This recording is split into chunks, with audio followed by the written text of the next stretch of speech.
ঝুরঝুরে বাসন্তী পোলাও কীভাবে বানাবেন সেটাই আজকে আপনাদের সঙ্গে শেয়ার করব। ভিডিওটা না টেনে সম্পূর্ণ দেখতে থাকুন।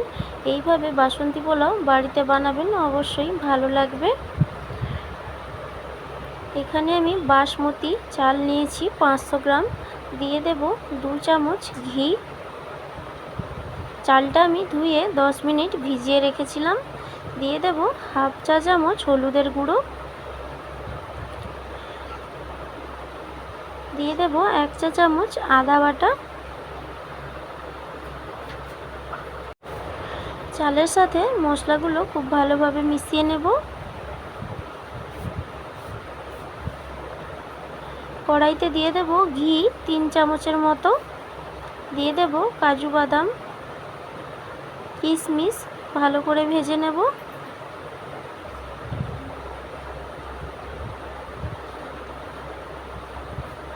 কিশমিশ কাজু বাদাম ভাজা হয়ে গেছে, তুলে নেব। ওই ঘিয়ের মধ্যেই দিয়ে দেব 2টো তেজপাতা, দিয়ে দেব গোটা গরম মশলা। মশলা মাখানো চালটা আমি দিয়ে দেব।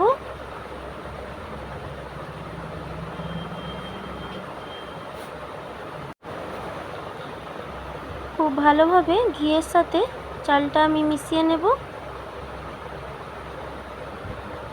চালটা আমার একটু ভাজা ভাজা হয়ে গেছে, দিয়ে দেব জল।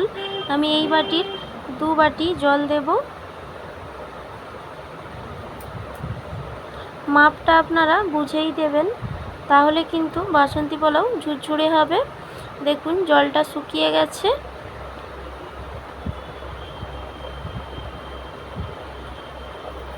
ঢাকনা দিয়ে আমি 15 মিনিট রান্না করে নিয়েছি। আবারও ঢাকনা দিয়ে 5 মিনিট আমি অল্প আঁচে রেখে দেব। 5 মিনিট পর আমি দিয়ে দেব লবণ, দিয়ে দেব স্বাদ মতো চিনি।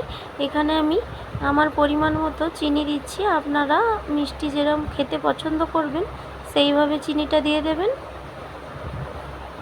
দিয়ে দেব কাজু বাদাম কিশমিশ।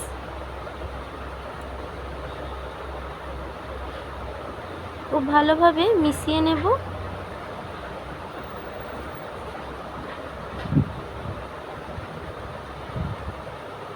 মিশানো হয়ে গেছে, ঢাকনা দিয়ে অল্প আঁচে আরও 5 মিনিট রান্না করে নেব। 5 মিনিট হয়ে গেছে, দিয়ে দেব গরম মশলার গুঁড়ো। এখানে আমি দারচিনি, এলাচ, লবঙ্গ গুঁড়ো করে নিয়েছিলাম।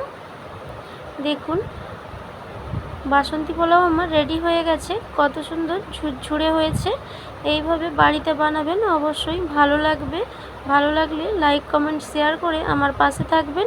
ইউটিউব থেকে দেখলে সাবস্ক্রাইব করে দেবেন, ফেসবুক পেজ থেকে দেখলে পেজটাকে ফলো করে দিতে ভুলবেন না।